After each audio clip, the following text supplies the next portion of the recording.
Hey everybody, David Burns with you again for another great beekeeping video. And today we're going to do a few things that are important to know getting your bees ready for winter. Today I'm going to start a series of videos showing you how to prepare your bees starting in late summer like it is now, all the way through fall. Let's get started.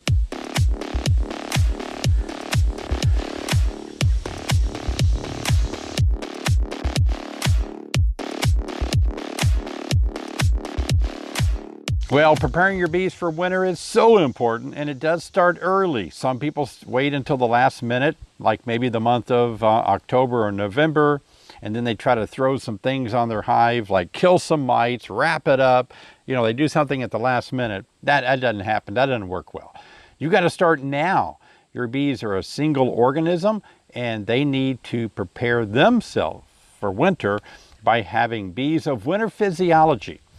So bees right now that are in your hive, most of them, if not all, are going to die within 40 days.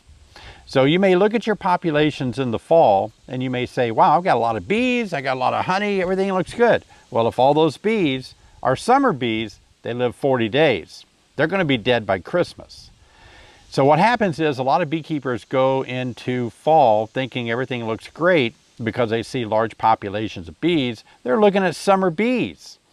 And they haven't done the right things to manipulate the hive, stimulate the hive to raise a lot of bees of winter physiology that lives 4 to 6 months. So if you have a little bit of both, here's what happens. You go into winter and you have mostly about maybe 50% summer bees that die by December, January, February. Then you've only got half the hive that are bees of winter physiology. They're the ones that make the heat to keep the hive warm and helps the queen continue to lay a little bit of brood. So if you go into winter with, say, 40,000 bees and half of them die by Christmas or by February or March, then when winter is still pretty cold, you've only got 20,000 bees. That's not going to be enough to keep the bees warm. A lot of beekeepers say, I lost my bees, there's plenty of honey in there. They send me pictures, a little bitty group of bees this big on dead on frames of honey. A little group of maybe 1,000 bees. You can't get through winter with that. You need at least 40,000 bees to survive a winter. And so today I'm going to show you how to raise bees of winter physiology. We're going to start a series of videos, so please keep checking back. I can't do it all in one. It'd be way too long. All right. Do you like my bobblehead today? Look at that.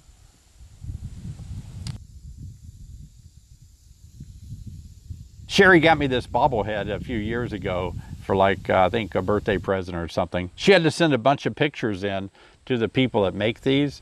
And they decided that's what I look like from all the pictures. And that's pretty close to what I look like, I think. It looks good. Everybody gets a kick out of looking at that. I thought I'd show it to you. Today, we're also going to jump into a hive. On July the 23rd, if you look back at a past video, we took 2 frames that we had extracted the honey out of, and we put them back on a hive during the nectar dearth. It was not much going on, hasn't been since then. Here in Illinois. So we're going to open up that hive and pull those 2 frames out and see what has happened after, let's see, July 23rd, do the math, 32 days. I think it's 32 days. Today's August the 24th. The 23rd would be 8. Yeah, 32 days ago. So we'll see what the bees did on those frames 32 days later, a month. What do bees do when you give them a frame that is, you know, drawn out, but you've extracted the honey out, so the comb is there. It's called a wet super. Can they bring enough honey in there on a kind of a nectar dearth, not very strong nectar flow, I guess. So we'll see what that looks like. We'll jump in there and take a look. And then also want to start right now showing you what you need to do to get your bees ready for winter. Are you ready? All right. Well, first, you got to feed your bees, because the only way to stimulate the colony to raise bees in late summer and fall is to make them think it's spring. And you make them think it's spring by feeding them. In the spring, they have this abundant amount of nectar coming in with pollen, and so they just explode, they swarm, they make all these bees. That's what we want now to continue. Now, it won't be like, well, our efforts will not completely perfectly match the efforts of what Mother Nature does in the spring, but we can get pretty darn close. We can really manipulate this hive to think that they have a good source of nectar and protein coming in through pollen, and we'll get them to build up these bees of winter physiology. You have to raise bees, large amounts of brood, in the months of September, October, November. So the first thing I want to show you is how to feed your bees in this dearth that we go through in the fall. And that is with this right here. This is our Burns feeding system that we sell. We created and invented this. I'll show you how it works. Slap her right there on top of the hive, on top of whatever box is the top. And then put your jars in. In my case, I'm going to use the jar that we had in the video. You can see it dripping there. I'm going to put an empty shell around it. Nothing in here, it's just empty.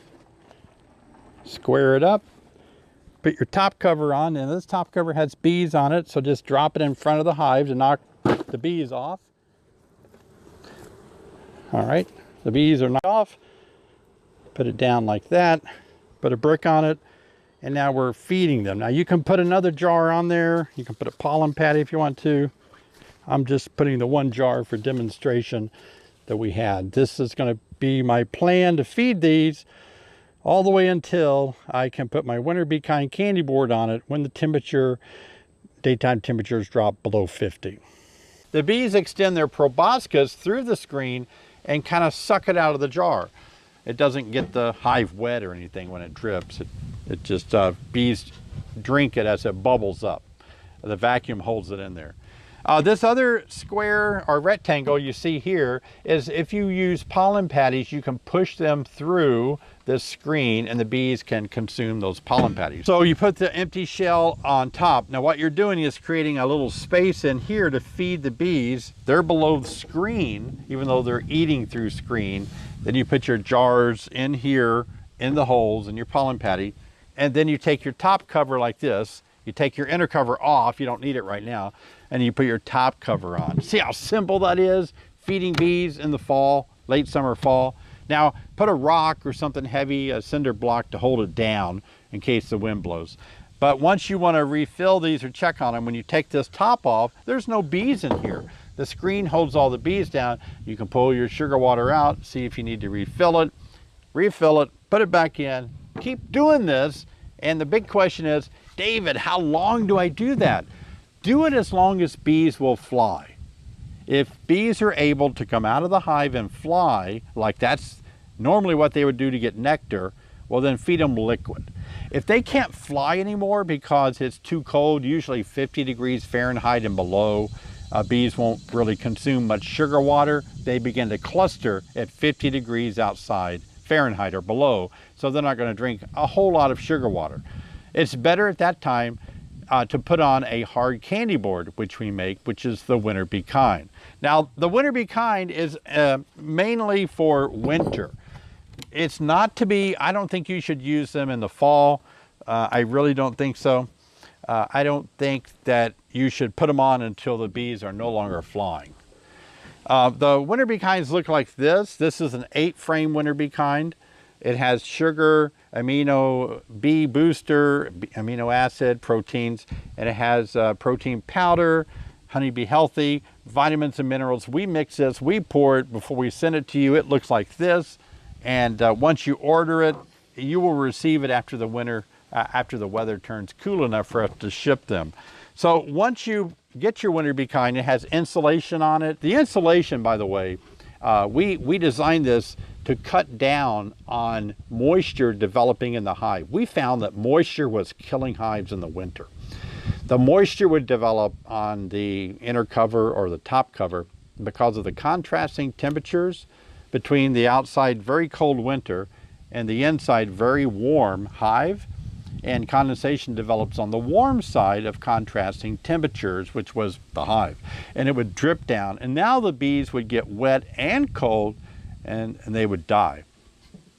So this little bit of insulation here prevents that contrasting temperatures. It's much like you would take a glass in the summertime, and you would put a little wrap, a styrofoam wrap around it to keep it from sweating.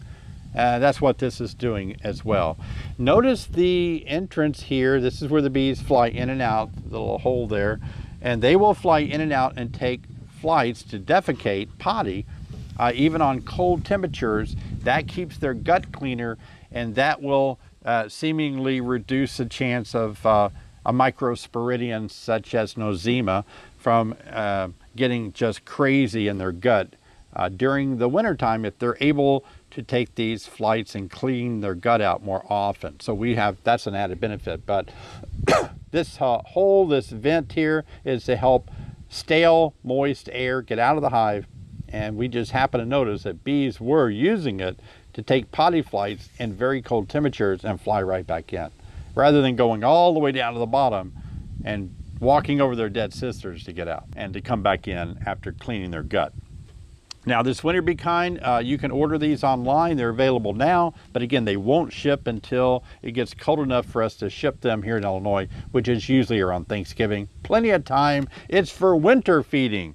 And how questions are often asked, how many do I need? How much will the bees consume? How long will it take? There's about 4 to 5 pounds of candy on these on the underside, and it will take anywhere from a week to a month for the bees to eat that. It just depends on the bees and how big they are, how hungry they are. We send a recipe. I don't have it with me, it blew away, but we will send you a recipe on how you can refill these, and it's not all that hard to do. Buy enough so that you can have one on here and you're refilling one for your hives, and then you can just swap them out. The other thing I want to tell you about is our feeding supplies that we have available to you. Comes in a little package like this. This works both for refilling your candy boards, these hard candy boards, and for mixing with your sugar water. And we make it easy. We just put this in the little containers here. And what we have is protein powder, as you can see here. This is protein powder.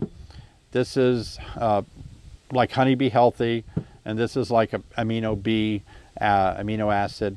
And we found that if you use all 3 of these together when you're feeding bees, it's so good for bees. It's amazing. Now, I recommend 1 teaspoon of each of these in your liquid feeding, 1 to 1, like this. Is 1 teaspoon per quart.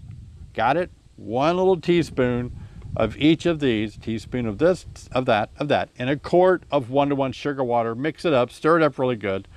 And that's what you should feed your bees in a summer dearth and all through late summer and fall to help them build up bees of winter physiology. Remember, bees of winter physiology live 4 to 6 months. If you can raise bees in the months of September, October, November, those are the bees you'll see in the spring. They will keep your colony warm through vibrating their thoracic muscles during the winter, and they will help keep populations up. You're going to build population in the fall. You don't want it to dwindle down to nothing and go to winter. All the summer bees die. You don't have any bees in there. So don't do that, okay? When you refill your winter bee kind board, this system that you're looking at on top, the winter feeder, same thing. You add a teaspoon of each of this to the solution that we give you in the recipe to refill these. And that way you're placing these vital ingredients into that candy. Bees don't live very well on candy alone, believe it or not. They need protein. They need minerals. They need other things just like we do. They don't just consume sugar water. So you've got to get protein, especially in the winter, for your bees to do well in the winter time. Okay, so this is what I want you to start considering. If you're a little confused, let me just give you a recap very quickly again. First, do this in the fall. Feed your bees through this feeding system that we have available. I'll put links down below. 1 to 1 sugar water. Well, you may be asking, why would you do 1 to 1 in the fall? Why not 2? I've always heard 2 to 1.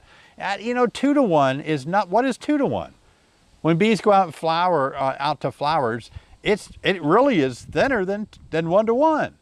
So we're trying to stimulate them to raise brood by 1 to 1. 2 to 1, the only reason beekeepers ever started using 2 to 1, by the way, is because we felt like if it was 2 to 1, 2 parts sugar, that they would not be as, they wouldn't have to spend as much labor to dry out 2 to 1 into honey as they would 1 to 1 to have stored honey for winter.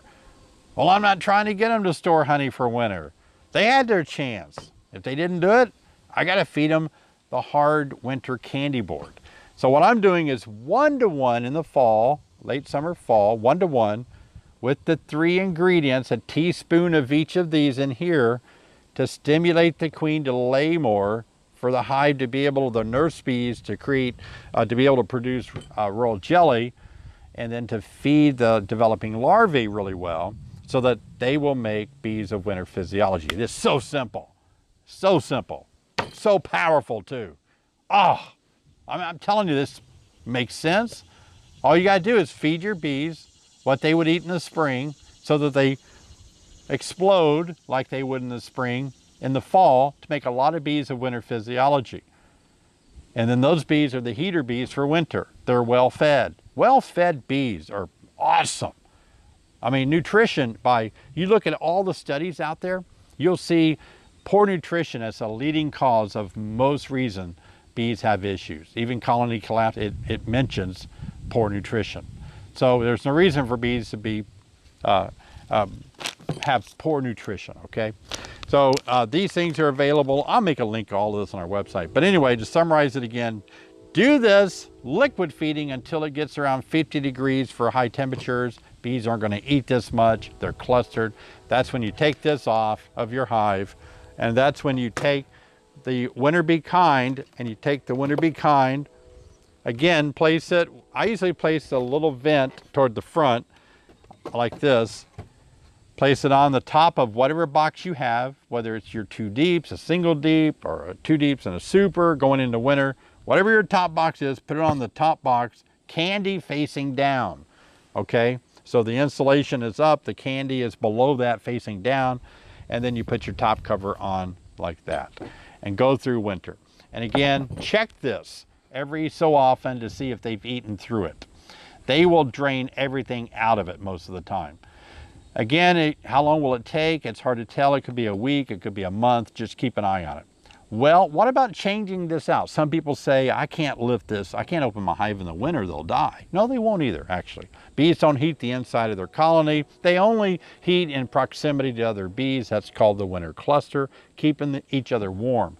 It's not going to hurt a thing for you to open this up from the back, you know, lift it up and take a look. Use your smoker, because bees will fly out in the winter and they'll sting you. So smoke a little bit and take a look, see if the candy is eaten away. Here's what it looks like when they've eaten all the candy. Boom, it's all gone. And your bees can then starve because they're depending on this to feed all of the winter physiology bees that we've made them create. So we have to keep feeding them. So that's why this is really cool though. If you want to change these out, all you do, you can do it in any temperature, whether it's really cold outside. You know, pick the not so violently cold, windy day where it's snowing and raining. But anyway, any temperatures. I've done this for years. My customers have used these for years. You go out there, you lift it up off the hive a little bit, bang the bees off of it, any temperature, set it aside, pick your new one up, put your new one on, put your top cover on. It can be done in 15 seconds, 30 seconds, a minute. The heat is a little bit of heat that will leave the hive. The bees are keeping each other warm through a cluster. Won't make any difference at all. Never affects them. Okay? So don't worry about any temperature change. But change these out when they are probably 80% empty. There still might be some around the edge, some candy around the edge. Swap it out with a new one. I would say on average, my colonies will consume about 3 or 4 of these. That means they're eating about 20 pounds through the winter. In addition to what I've left on there, which I usually leave a super on for winter, they eat an additional 20 pounds of protein and sugar that's in this candy board. And that's all I need. You come out of winter with very, very strong bees. They'll be very populated, and you'll want to make splits and enjoy seeing these bees just explode when they have food. Bees with food do so much better with good nutrition. It is amazing. Okay, so I hope that helps clarify things for you. This is the first step, the first video I'm going to show to help you get your bees through the winter. I'm so excited I can't talk. But you've got to realize before you do anything else, start feeding your bees during that nectar dearth so that we can have bees of winter physiology, an ample supply of bees, strong population. Next time we get together, we'll talk about mite control. You got to have bees that aren't carrying a heavy virus load into winter. If they do, then they're potentially going to fail because of the virus that they have. We all know about virus. The virus that has, the coronavirus in America or in the world, devastating. Gosh, but the bees have already gone through this. Remember, years ago in the late 80s, early 90s, bees contracted a virus, many viruses, by the way, in America when the varroa mite came into America. And when that happened, it devastated bees. So it wasn't the mites that were necessarily killing the bees by biting them or something, but the mites were spreading viruses, and the bees feed each other mouth to mouth and so on. And so the bees succumbed to the viruses that were being spread by the mites biting the bees. So I heard somebody say once that whatever happens to bees will eventually happen to humans. I've heard it said that way in context to viruses and pesticides and all that. But that really is astounding to think that bees have already gone through and they're fighting that today.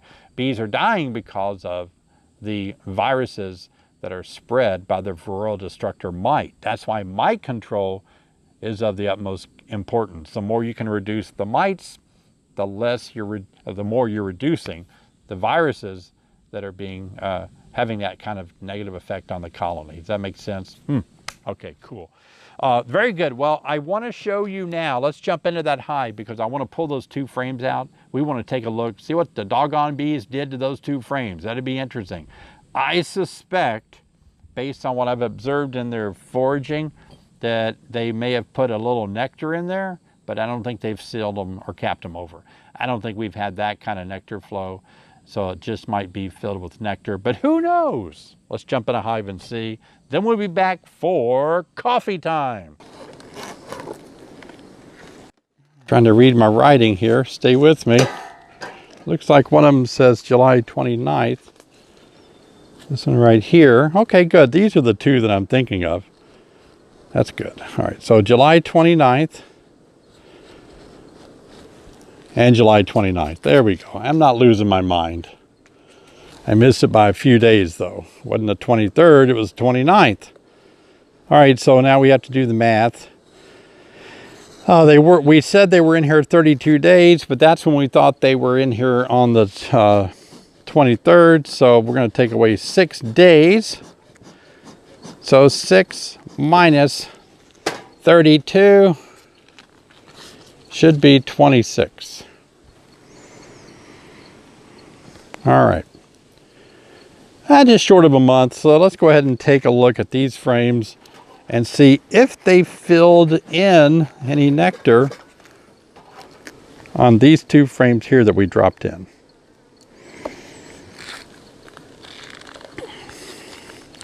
Remember, my guess was they might have put a little nectar in, but probably didn't have a chance to cap it over to that point. Let's see if I was accurate.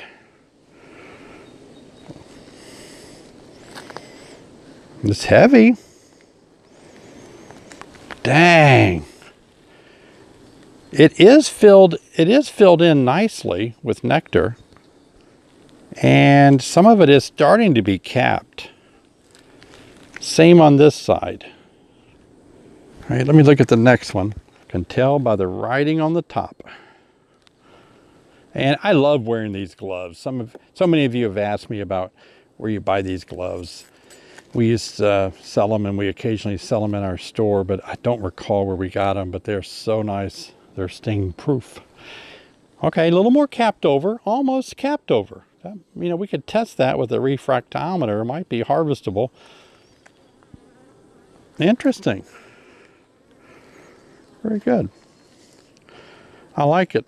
I like that they did that much work, and not really a heavy nectar flow, but that's how much they've been able to add to it, build it out, add to it. So yeah, I would say that's impressive in 26 days.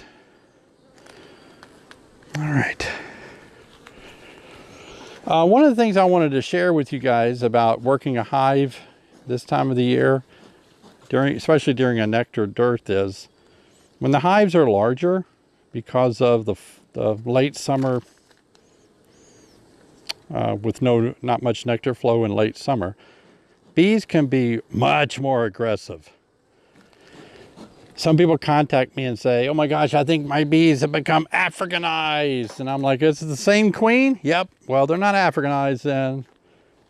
The same queen that was calm making bees in the spring is the same queen now. They just get a little more defensive and protective in the fall. I hope you enjoyed those videos on working the bees and showing you a few things in the hive there. Now I want to get into coffee time with you and talk a little bit about motivation. I have a lot of friends about my age, and some of them are kind of getting unmotivated. They're lacking motivation, and it's mainly due to I think a couple of things. Maybe their age, and also the pandemic. When you're younger, you're really motivated to do stuff. Like, let's say you're 8, 9, 10 years old. You're motivated to go out and play. You're motivated to ask your mom or dad for a bike. I want a bike. You're motivated to go play with your friends. You're motivated to start a baseball game somewhere in the neighborhood. And then you get a little bit older, you're motivated to pursue a girl or a guy. You're motivated to have a girlfriend, a boyfriend maybe. You do the things necessary to accomplish that. When you get a little bit older, you're motivated to get your driver's license, aren't you? Oh, if I could just get wheels, I could be so free to go wherever I wanted to. That motivation when you're young is out of these goals that you have. You're setting goals. You may not realize you're setting goals, but you are. You have goals that you're emotionally attached to, and that's what you're pursuing. Some of my friends are saying that because of the pandemic, they're losing motivation because, they're stranded at home, sort of. They can't do the things that they used to do, like go out and eat, go to a movie. I mean, you can do those things, but not really like you used to. And so things are very much restricted, and they're not motivated to get up and do the things that normally they would in their daily routines, and they're losing motivation. What happens when you lose motivation? Well, like if you talk about what's going on in our country, your social atmosphere is different. You don't have as many social activities of groups that you used to go and hang out with. And because of a lack of that social activity and a lack of motivation to go places like you used to, you can become sort of depressed. And I think the best word is lost.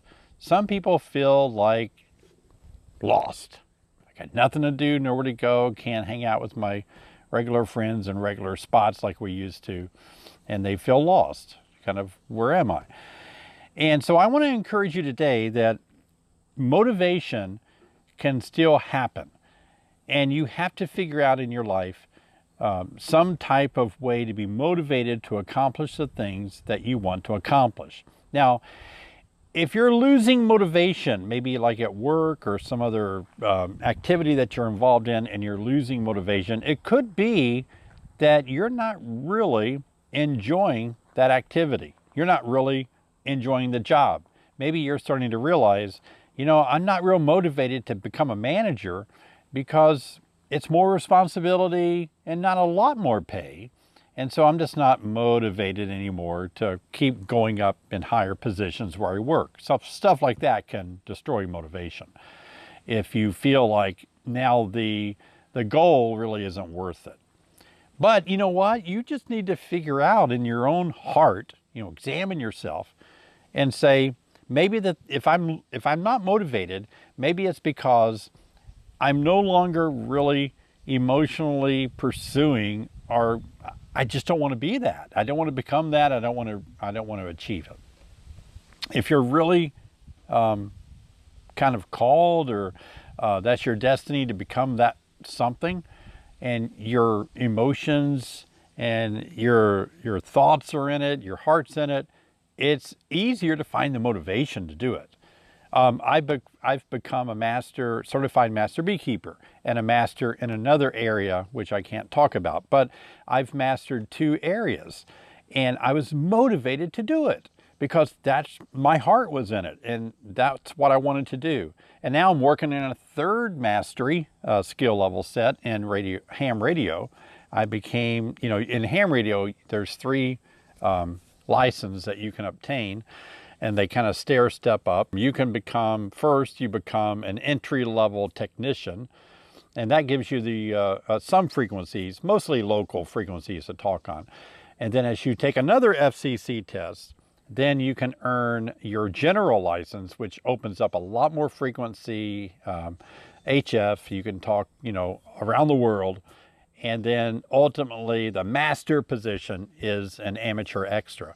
And now I'm pursuing that, and I'm enjoying the process, but I'm not ready to jump right in that. I want to gain a little more experience. I think I've told you that before, but do you have to master everything? Do you have to be motivated to accomplish great things?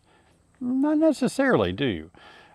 Life itself is sometimes all the mastery that you'll enjoy, and you will really be satisfied with that. Becoming a good parent, enjoying the hard work that you put in at your local job. Nothing wrong with that. You don't have to be the best at everything and be a master of everything. But we still need to be motivated. And we still need to be motivated to do the things that we're here on Earth to do. Now, beekeeping might be a part of that. Maybe beekeeping has helped you understand motivation. There are times that it's hot outside, and it takes a lot of motivation to go out there and do a hive inspection or a mite inspection.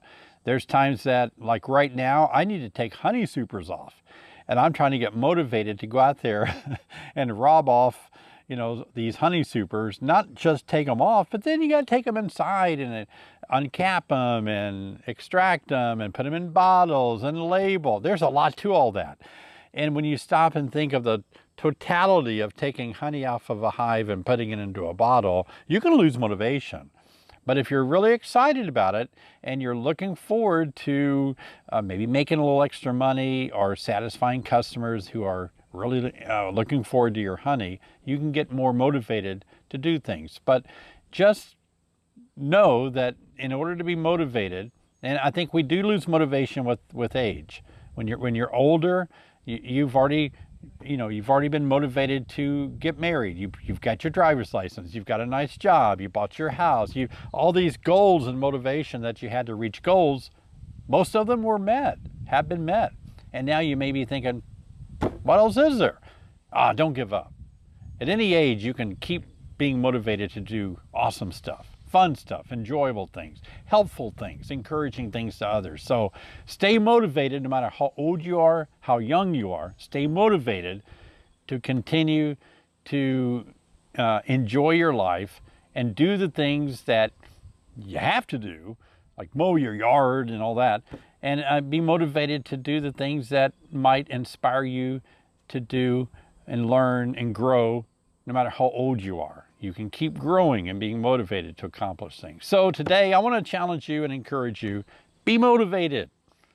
It's easy to sit on the couch, watch TV shows, and say, I'm going to do that when this show's over. Then there's another show and another show. I'll do it tomorrow. I'll do it, I don't want to start today, I'll do it next week. Get motivated, get out there, do it, get off the bottom, get off the Constitution, start getting out there and doing the things that you know that you really would enjoy doing. Don't lose your motivation. Stay motivated. All right, thanks for joining me today for this beekeeping video. I appreciate it so much. I hope you will subscribe down below. We're looking for 50,000 subscribers by the end of the year, and we're slowly getting there. Got a few more months left. I'm hoping we'll reach it. With your help, we will. You want to be motivated to subscribe? I'll say do it. And then also click on the bell. That will let you know each time I produce a new beekeeping video. You won't just be left out, you'll be notified. So click the bell. All right, thanks for joining me. I've got all these items that I talked about today down in the description below. Also, if you're new to beekeeping and you're scared to death that your bees may not make it through winter, I have an online beekeeping how to get your bees through the winter course that goes more into detail about getting your bees ready for winter and through winter. So you want to check out that online course that you can take from the comfort of your home. Check our website out, honeybeesonline.com.